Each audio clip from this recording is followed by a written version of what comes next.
Informasi lebih lengkap soal tewasnya satu keluarga di dalam rumah kita akan tanyakan pada jurnalis Kompas TV Ismail Hasan. Selamat malam Ismail. Ismail, Anda bisa ceritakan bagaimana ini awalnya korban ditemukan? Ada 3 korban yang ditemukan tewas di dalam satu rumah.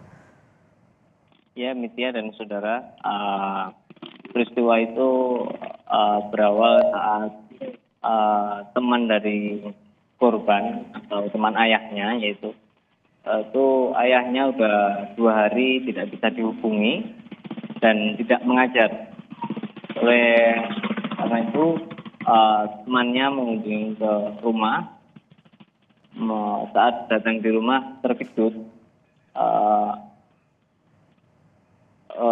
mereka melihat satu keluarga udah tewas di dalam rumahnya. Gitu ya.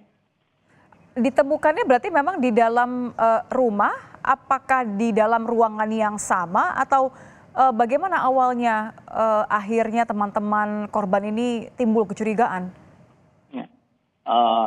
Ketika dicari di dalam rumah itu sepi, akhirnya teman ini mencoba masuk membobol rumah dan menemukan korban tersebut berada di ayah dan istrinya itu berada di bagian belakang, sedangkan untuk anak yang pertama itu berada di ruang tengah.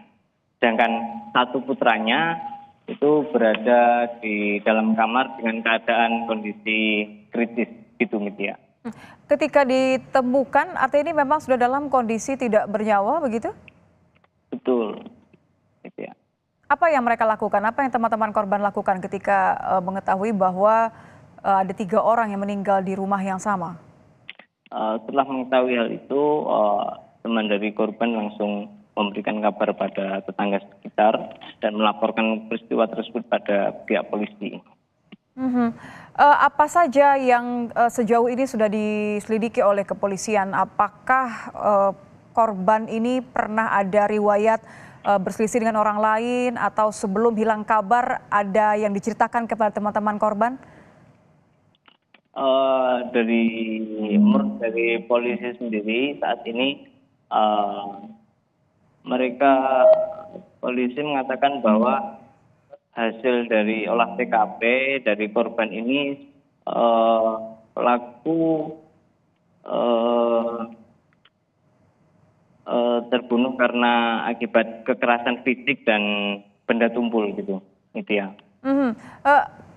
Kalau informasi yang kami dapatkan ada satu mobil yang hilang begitu, apakah ini memang mobil korban? Ya, menurut dari pihak kepolisian, satu mobil yaitu mobil Avanza milik korban juga hilang, diduga dibawa kabur oleh pelaku gitu. Polisi sudah memeriksa siapa saja, Ismail? Kalau menurut keterangan dari polisi tidak menyampaikan detail berapa jumlah keterangan saksi yang sudah diperiksa, namun jumlah seperti tetangga sekitar dan para guru yang datang sudah diperiksa gitu.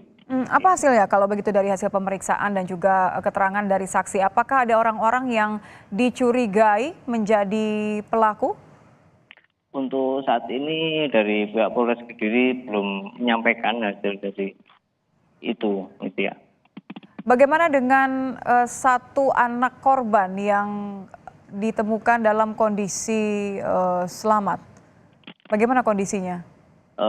Saat ini kondisi korban tersebut masih dirawat di Rumah Sakit Bayangkara. Menurut dari polisi sendiri, korban masih mengalami kritis gitu. Baik, apa tahapan berikutnya yang akan dilakukan oleh kepolisian?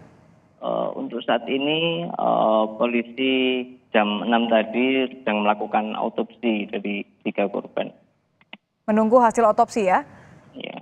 Terima kasih jurnalis Kompas TV Ismail Hasan sudah melaporkan langsung.